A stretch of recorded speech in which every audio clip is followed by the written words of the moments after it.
Welcome back for the third episode of Vindicast. Yeah, I already don't know what to talk about anymore, so I'm gonna do something a little different today. It's gonna be much shorter as well. I got some feedback that maybe an hour is way too long, and I actually also agree to with this. If I want to listen to someone yap all the time, I can just go to Twitch and listen to some streamers. In any case, usually I just sit down in front of the camera and talk about game design or systems or culture and try to link it to the human brain and try to explain some things or whatever other rabbit hole my brain decides to jump into that week. But today I want to talk about me, not in a dramatic way or anything, just honestly about me, an introspective episode, if you will. Because being a TTRPG creator, indie, solo, small scale, like what I do and many others out there also do, it's a bit weird and it's messy for me because I get super excited one day and I'm absolutely drained the next. And I don't think I'm alone in that. I think many people have this. I just don't hear many people share information about that because I start a lot of games. I've started so many games. I mean, if I would have $1 for every game I ever started, then I would have like $20 or something. So yeah, finishing things is hard for me because yeah, sometimes motivation is there and it really drives me, but sometimes it just is gone, it evaporates, and other times I feel unstoppable.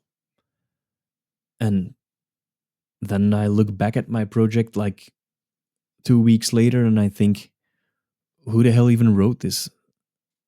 Why did I think this was a good idea? And then there was also a Kickstarter, and let's be honest, I had to push myself harder than I ever have. The game came out great. Don't get me wrong; it was really cool to do this, and I genuinely learned a lot from it, and I am also genuinely proud of it. It didn't exactly launch me into the TTRPG indie stardom like Shadow Dark, for example, or a few other games out there, but after my Kickstarter, I just did nothing. I was completely drained. I was empty. I had no more energy to do any marketing. I did a few tweets on Twitter, of course, on hey, the game's live, the game's on Drive Through RPG. Go play it. Thanks for buying it. Thanks for supporting me. But I didn't go on shouting about it. I didn't keep sharing it. You know, you have to keep pushing, and I didn't do that. I'm really bad at pretending this enthusiasm on social media because yeah, to me it's really pretending. I'm excited about my game, obviously, but constantly just shilling, nah, that's not really me. It's funny because I'd rather hype up any other game, any other indie person's game all day than talk about my own.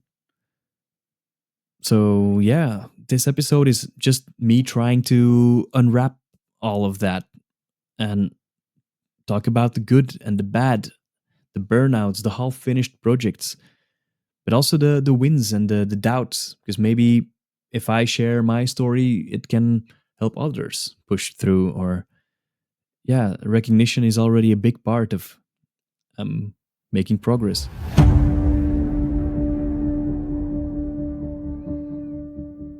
You know, sometimes I sit down and I ask myself, why am I doing this? The same with YouTube now, the same with creating depths, doing Kickstarters. Why am I doing this? Why do I make games? Because really, it's not easy. Maybe for some people out there, it's the simplest thing in the world. But yeah, to me, it's really not easy. It's also not profitable or anything. I'm not doing it for the money. It's not stable. It's not something that society comes and pat you on the back for. If I tell random family who don't know what my hobby is and I just tell them, hey man, it's been really hard trying to get a Kickstarter out, and they're like, what are you talking about?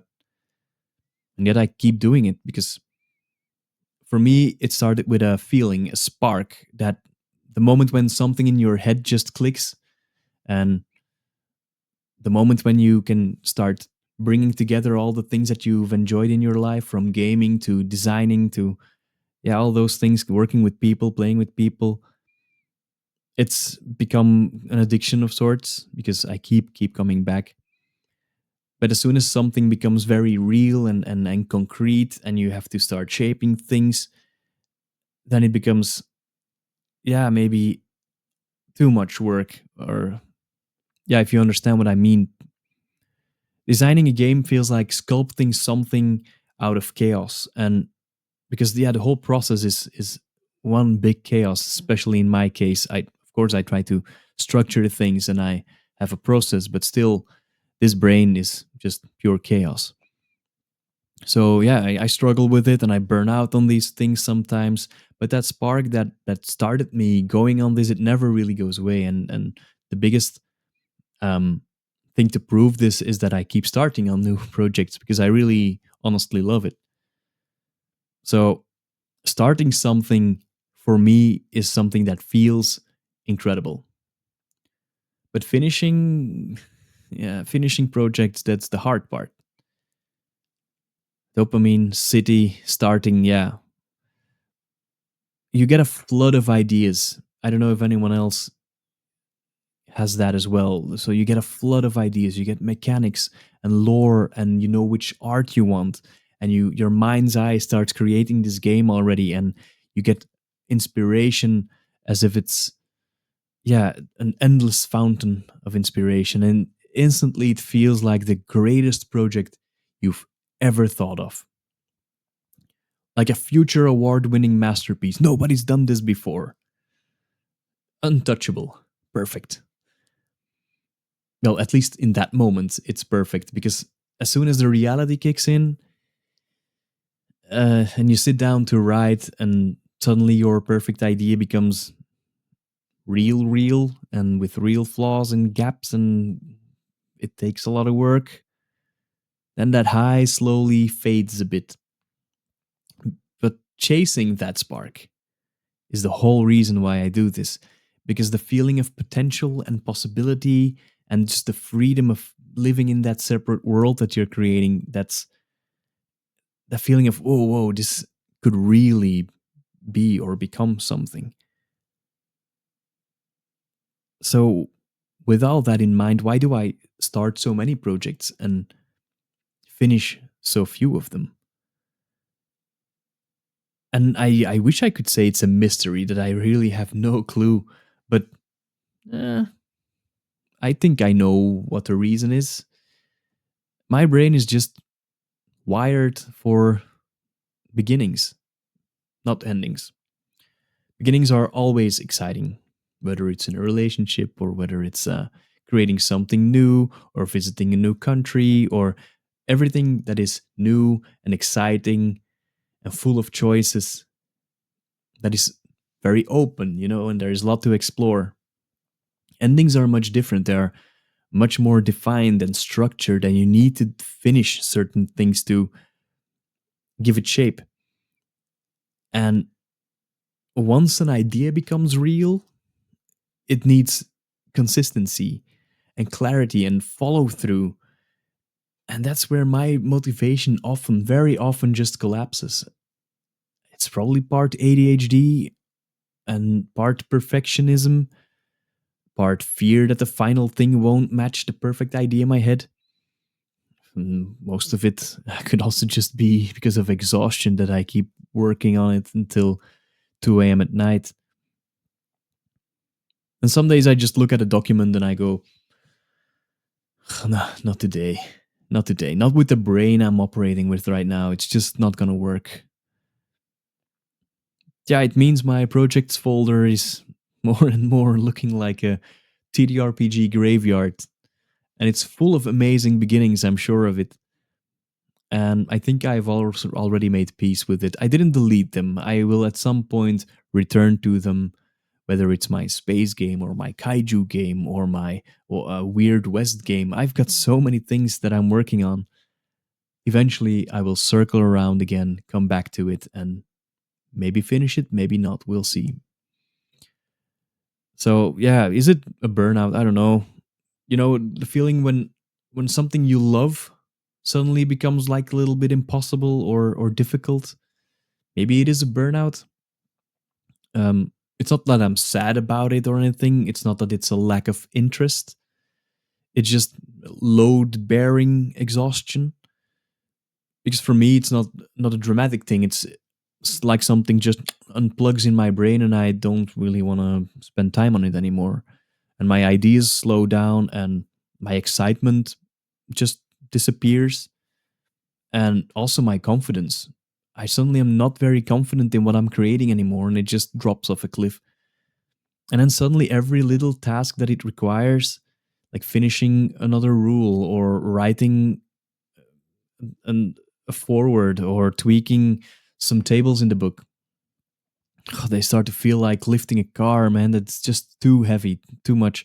So I put those things on the back burner, and eventually the back burner becomes bigger than the game itself. Not because I don't care, but because in that moment I don't want to carry it. I can't carry it. And then maybe I'm a bit ashamed about it as well, because a part of me thinks if I really, really loved this, then I wouldn't stop, you know? But it's not true. I know it's not true. It's something that just keeps piling on, and something sometimes stopping something is the only thing that keeps you from hating something. And that is my relationship with starting new projects in tabletop role playing games. So naturally we get to my Kickstarter, because I did finish my Kickstarter, and that was that took everything I had. I pushed myself harder on that project than I ever have on anything creative. I worked creatively as a profession, and it's completely different, because this thing I do besides my full time job, and it requires an extra effort on top of everything else I do. But I did finish it, and I made the game, and it exists, and it's I think, I mean, I don't want to toot my own horn too much, but I think it's good. I think it's a good game, genuinely good. But after the launch, that adrenaline pump that I had suddenly became an adrenaline dump. And after the final PDF, the last bit of cleanup that I did before I shared the game with the world, yeah, then in the end, I just collapsed, and I thought, whew, I'm so happy it's done. Because people always think that the hard part is getting funded, but it's not true. The hard part is the energy that you put into finishing something creative. That is the hardest part for me. And yeah, it didn't become a huge hit, and the world didn't explode with hype over life. The name of the game, by the way, it didn't suddenly change my life or anything, and that's okay. I think, because it taught me something very, very important. Finishing something is important, and it matters definitely, even if it doesn't become the next big thing.